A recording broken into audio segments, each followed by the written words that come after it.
Mukunda jewellers మొట్టమొదటి factory outlet ఇప్పుడు కూకట్పల్లి, కొత్తపేట్, సోమాజిగూడ మరియు ఖమ్మంలో. Welcome to Suman TV. నేను మీ సుమన్ టీవీ నాగ్. జనరల్గా క్రెడిట్ కార్డ్ కోసం అని చెప్పేసి మనం కనుక చూస్తే ఎంటైర్ క్రెడిట్ కార్డ్ అనేటువంటి సిస్టంలో కనుక మనం చూస్తే చాలామంది బాధితులు ఉన్నారు. వీళ్ళు ఏం చేస్తారు, జనరల్గా మనకు కాల్ వచ్చింది అని అంటే మన అవసరానికి తగ్గట్టే వాళ్ళు కాల్ చేస్తారు. దానికి తగ్గట్టే మీకు ఇంత లోన్ వస్తుంది, ఈ విధంగా చేసుకోవచ్చు, ఈ విధంగా చేసుకోవచ్చు అని చెప్పేసి బెనిఫిట్స్ మొత్తం చెప్పేస్తారు. మనం దానికి తగ్గట్టే వెంటనే ఏం చేస్తామంటే మన ఎమోషన్స్ వెంటనే ట్రిగర్ అయిపోతూ ఉంటాయి. మనం తీసేసుకుంటాము. తీసేసుకున్న తర్వాత అప్పుల్లోకి వెళ్ళిపోతూ ఉంటాము. దాని తర్వాత అది కట్టడానికి వెనకాల నుంచి అంటే వడ్డీల మీద వడ్డీలు కడుతున్నట్టు మనం ముందుకు వెళ్ళిపోతూ ఉంటాము. అటువైపు నుంచి కొంతమంది కట్టుకోగలుగుతారు, కొంతమంది కట్టుకోలేరు. అయితే కట్టుకోలేనటువంటి ప్రాసెస్లో ఉండేటువంటి వాళ్ళు మెంటల్ హెరాస్మెంట్ చూస్తూ ఉంటారు. చాలామందిలో జరిగేటువంటిది ఇది. కానీ ఒకవేళ క్రెడిట్ కార్డ్ కట్టుకోలేని పరిస్థితిలో ఉన్నప్పుడు జనరల్గా ఏ విధంగా ఉండాలి, ఏం చేస్తే లీగల్ పాయింట్ ఆఫ్ వ్యూ నుంచి చూసేటప్పుడు ఎలాంటి జాగ్రత్తలు వహించాలి అనేది ఈరోజు మనతో పాటు హైకోర్టు అడ్వకేట్ రవీంద్రనాథ్ గారు ఉన్నారు. వారి మాటలో తెలుసుకుందాం. Hello sir. హాయ్ అండి నాగరాజు గారు. సార్, జనరల్గా మనం చూస్తూ ఉంటామండి, క్రెడిట్ కార్డ్ తీసుకునేంత వరకు వదలరు. తీసుకున్న తర్వాత మాత్రం అప్పు కట్టలేదని మళ్ళీ రివర్స్ మన మీదకే వచ్చేస్తూ ఉంటారు. చాలా మందిలో మనం చూస్తూ ఉంటాం. అంటే క్రెడిట్ కార్డ్ యూసేజ్ ఉండేటువంటి వాళ్ళల్లో.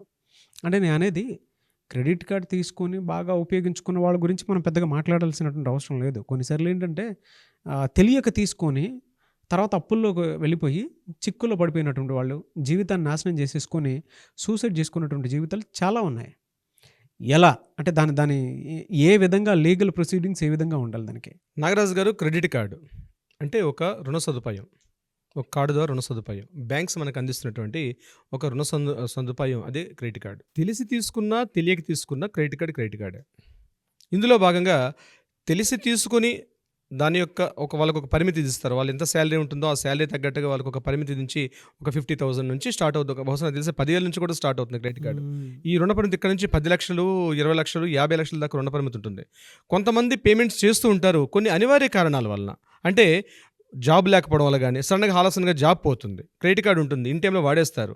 మళ్ళీ పేమెంట్ చేయాలంటే వాళ్ళకి అక్కడ డేట్ దగ్గర పడుతుంటుంది, వీళ్ళకి శాలరీ లేకుండా జాబ్ లేని పరిస్థితులు ఉంటారు. చాలామంది క్రెడిట్ కార్డు మీదే బిజినెస్ చేసే వాళ్ళు చాలామంది ఉంటారు. అయితే అనుకోని అవాంతరాల వల్ల ఇంట్లో పెళ్లి కావచ్చు, లేకపోతే రకరకాల ఫ్యామిలీలో వచ్చిన ప్రాబ్లమ్స్ వల్ల ఇన్ టైంలో పేమెంట్ చేయలేకపోతారు. చేయలేనప్పుడు బ్యాంకర్స్ నుంచి ముందు కాల్స్ వస్తాయి. అయితే ఈ బ్యాంకర్స్కి ఈ బయ్యర్ ఎవరైతే క్రెడిట్ కార్డు తీసుకుంటే ఈ రుణదాతకి మధ్యలో రికవరీ ఏజెంట్స్ అంటే ఒక వ్యవస్థ స్టార్ట్ అయింది గత దశాబ్ద కాలంగా. వీళ్ళు ఏం చేస్తారంటే ఈ పేమెంట్ ఎవరైతే డిలే అవుతుంటారో ఒక లిస్ట్ పెట్టుకొని వీళ్ళని డైలీ కాల్స్ చేయడం మొదలు పెడతారు. మానసికంగా మీరు అన్నట్టు ముందుగా మాట్లాడినట్టుగా వాళ్ళకి మెంటల్ హెరాస్మెంట్, మీరు ఖచ్చితంగా కట్టాల్సిందే, కట్టకపోతే వాళ్ళకు కూడా ఒత్తిళ్ళు ఉంటాయి. యాక్చువల్గా ఇదంతా కూడా ఒక సైకిల్ సిస్టమ్. సో భయంకరంగా ప్రెజర్స్ పెడతారు, పేమెంట్ కట్టాల్సిందే, కట్టకపోతే బాగుంటుందని చెప్పి. ఇక ఇంటికి రావడం, ఎక్కడ ఆఫీస్ ఉంటే ఆఫీస్ ప్లేస్కి రావడం, మీరు ఎక్కడున్నారో చెప్పండి మేము అక్కడికి వస్తాం, నాకు కడతావా చేస్తావని మెడ మీద కత్తి పెట్టినట్టుగా వాళ్ళని పూర్తి హెరాస్మెంట్కి అయితే క్రియేట్ చేస్తుంటారు సిచ్యువేషన్స్. అయితే ఇటువంటి సంబంధించి ప్రాబ్లమ్స్ రాకుండా ఉండాలని న్యాయ సహాయం డెఫినెట్గా ఉంది. లీగల్ రెమెడీస్ కూడా దీనికి సంబంధించి ఉన్నాయి. ఫస్ట్ ఏంటంటే మనకు ఆర్బీఐ యొక్క గైడ్లైన్స్ యొక్క రూల్స్ తెలియాలి ప్రతి ఒక్క వ్యక్తికి కూడా. ముందు బ్యాంకింగ్ రంగం ఎలా ఉంటుందో ఈ బ్యాంక్స్ అన్నీ కూడా ఒక పనిచేయడానికి ఒక వ్యవస్థ ఉంది, అది ఆర్బీఐ అండర్లో పనిచేస్తుంది ప్రతి ఒక్కరికి తెలుసు. అయితే ఆర్బీఐ దీనికి సంబంధించి క్రెడిట్ కార్డులు ఎవరైతే తీసుకుంటారో వాళ్ళకి ఒక గైడ్లైన్స్ ఇచ్చారు, బ్యాంకర్స్కి ఇచ్చారు. అయితే బ్యాంకర్స్ చాలామంది దీన్ని ఫాలో అవ్వట్లేదు. సో నేను మీకు ఈ వీడియో ద్వారా కొంతవరకు ఆ యొక్క ఆర్బీఐ గైడ్లైన్స్ ఎలా ఉంటుందో మీకు చెప్పే ప్రయత్నం చేస్తాను నాగరాజు గారు. ఇందులో ఫస్ట్ తెలుసుకోవాల్సిన విషయం ఏంటంటే నెంబర్ 1 పాయింట్, ఎవరైతే క్రెడిట్ కార్డు హోల్డర్ ఉంటారో వారికి మార్నింగ్ బిఫోర్ కానీ లేదా ఆఫ్టర్ నైట్ 7 తర్వాత కాల్స్ చేయకూడదు. This is the first rule అనమాట. బిఫోర్ మార్నింగ్ 8, ఆఫ్టర్ నైట్ 7 తర్వాత వాళ్ళకి కాల్స్ చేయకూడదు, మెసేజ్ చేయకూడదు, వాట్సాప్లో మెసేజ్ పెట్టకూడదు, ఈవెన్ ఇంటికి కూడా వెళ్ళకూడదు. This is the rule. ఇండ్లు కావచ్చు, ఆఫీస్ కావచ్చు, ఎక్కడైనా సరే పర్సన్ టు పర్సన్ మీట్ అయ్యే అవకాశం క్రెడిట్ కార్డ్ బ్యాంక్ కంపెనీకి లేదు. బ్యాంకు వెళ్ళకూడదు, at the same time recovery agent కూడా అతనితో టచ్లోకి వెళ్ళకూడదు. This is the first rule. తర్వాత కస్టమర్కి ఒకవేళ డేట్ అయిపోయింది, పేమెంట్ చేయాల్సిన డేట్ అయిపోతుంది, డేట్ అయిపోయిన తర్వాత అలర్ట్ చేయడానికి ముందు కాల్స్ చేస్తారు, దట్ ఇస్ నో ప్రాబ్లం. అయితే డేట్ అయిపోయిన తర్వాత ఓన్లీ 3 times మాత్రమే అలర్ట్ ఇవ్వాలనికి. 3 సార్లు మాత్రమే ఆయనకు ఫోన్ చేసి చెప్పాలి. అది కూడా వీలైతే మెసేజ్ చేయొచ్చు, లేకపోతే కాల్స్ చేసి చెప్పడంలో ఓన్లీ 3 టైమ్స్ కూడా మాట్లాడాలి. ఆ 3 టైమ్స్ మాట్లాడినప్పుడు కూడా చాలా సాఫ్ట్ వాయిస్ తోటి చాలా రిక్వెస్ట్ మెథడ్లో మాట్లాడమని చెప్పి మెన్షన్ చేసి ఉంది ఆర్బీఐ యొక్క గైడ్లైన్స్లో. లేదు హార్ష్గా మాట్లాడినా, హెరాస్మెంట్ చేసినా అతను ఆ యొక్క రూల్ని వైలేట్ చేసినట్టు అవుతుంది. నెంబర్ 3, ఈ 3 టైమ్స్ కూడా అతను పే చేయలేని పరిస్థితిలో అలర్ట్ చేసిన తర్వాత కూడా, అంటే టైం దగ్గర అయిపోయిన తర్వాత కూడా పేమెంట్ చేయలేని పరిస్థితుల్లో 3 టైమ్స్ కన్నా ఎక్కువైతే బ్యాంక్ అధికారి అతని దగ్గరికి వెళ్ళి మీట్ అవ్వచ్చు. లేకపోతే అక్కడ ఉన్నటువంటి పర్సన్ బ్యాంకుకి పిలిపించి ఎందుకు పేమెంట్ చేయలేకపోతున్నారు అని చెప్పి ఆయన యొక్క ఫైనాన్షియల్ స్టేటస్ని అడగాలి. ఫర్ ఎగ్జాంపుల్ ఒక 1 lakh రూపీ ఆయన డిఫాల్ట్ ఉన్నాడు అనుకోండి, ఈ అమౌంట్ ఎట్లా తీసుకోవాలి అంటూ ఆయనకు అప్పటికప్పుడు ఒక డ్రాఫ్టింగ్ చేసి ఆయన ఉన్నటువంటి పేమెంట్ సిచ్యువేషన్ ప్రకారం ఆయనకు ఒక సొల్యూషన్ ఇవ్వాలి, సూచన చేయాలి. ఈ రకంగా చేస్తే మీరు పేమెంట్ చేస్తే బాగుంటుందని చెప్పి ఆ రికవరీ కోసం ఆయన సూచన చేయాల్సిన అవసరం ఉంది. రికవరీ ఏజెంట్ కాదని చేయాల్సింది బ్యాంకింగ్ రంగం చేయాలి. ఇట్లాంటివి చేయకుండా రికవరీ ఏజెంట్ ద్వారా హెరాస్మెంట్ చేసినా, లేకపోతే బెదిరించినా, ఇంకే రకంగా ప్రయత్నం చేసినా ఆయన యొక్క ఆర్బీఐ రూల్స్ని వైలేట్ చేసినట్టు అవుతుంది. సో ఎప్పుడైతే ఈ కన్జ్యూమర్ రైట్స్ ప్రకారం ఎవరైతే వినియోగదారుడు క్రెడిట్ కార్డు పొందాడంటే ఈయన ఒక వినియోగదారుడి కిందకు వస్తాడు, ఈయన ఒక కన్జ్యూమర్గా వస్తాడు లీగల్ ఫార్మేట్ ప్రకారం.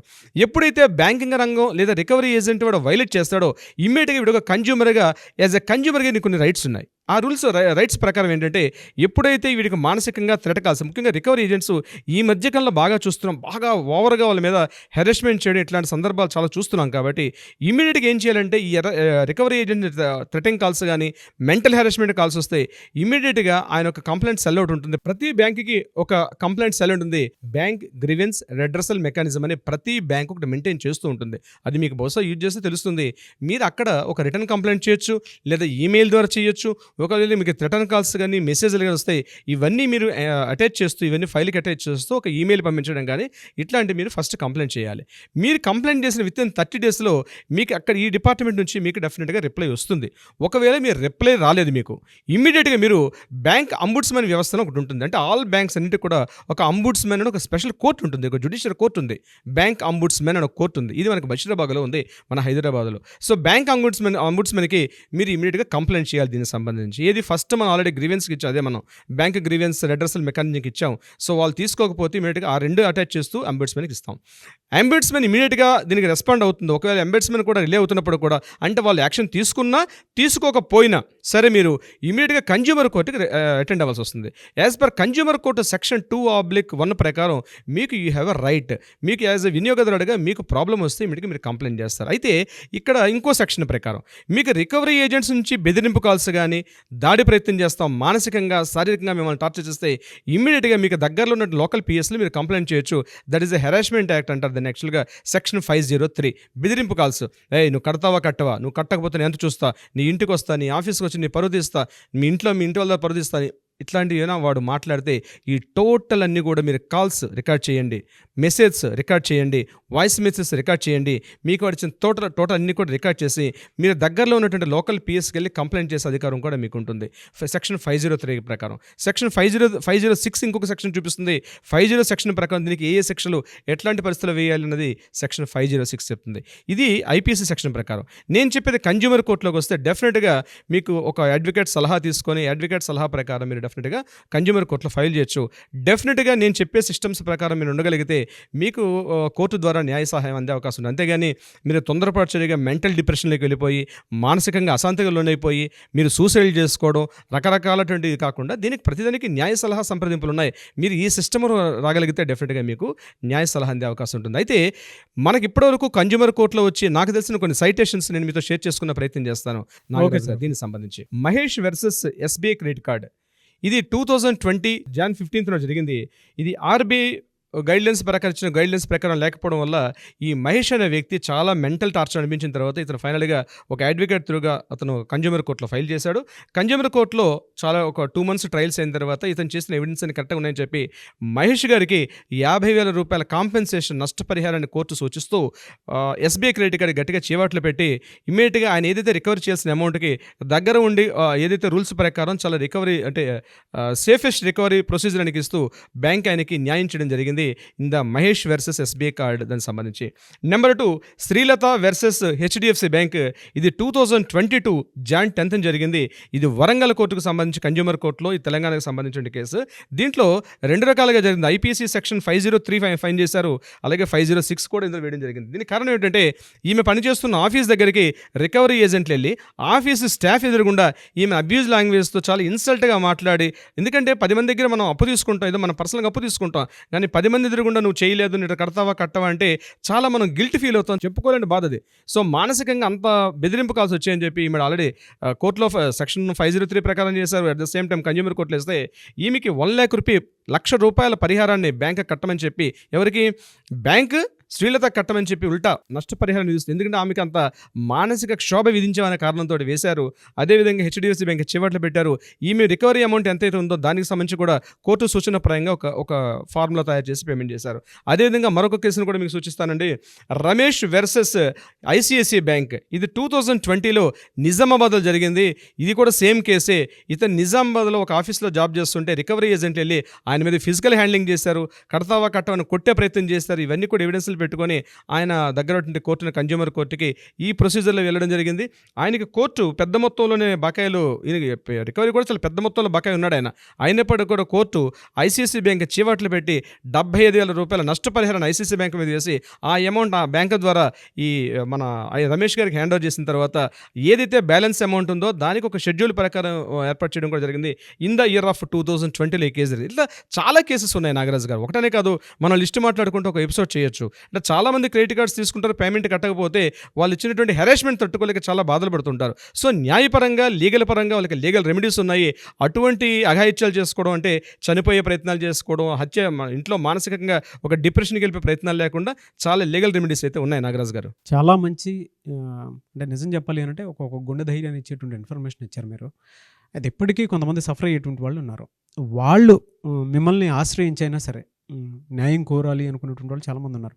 మిమ్మల్ని అప్రోచ్ అవ్వాలంటే ప్రాసెస్ ఏంటి నాగరాజు గారు? దీనికి సంబంధించి ముఖ్యంగా ఇట్లాంటి క్రెడిట్ కార్డ్స్, రికవరీ ఏజెంట్స్ వల్ల థ్రెటన్స్ కానీ, లేకపోతే బెదిరింపు కాల్స్, లేకపోతే పేమెంట్ కట్టుకోలేని స్థితిలో ప్రాబ్లమ్స్లో ఉన్నారంటే డెఫినెట్గా కింద మన డిస్ప్లేలో ఉన్నటువంటి కాంటాక్ట్ నెంబర్ కాంటాక్ట్ చేయగలిగితే డెఫినెట్గా మన లీగల్ టీం వాళ్ళకి అప్రోచ్ అవుతారు.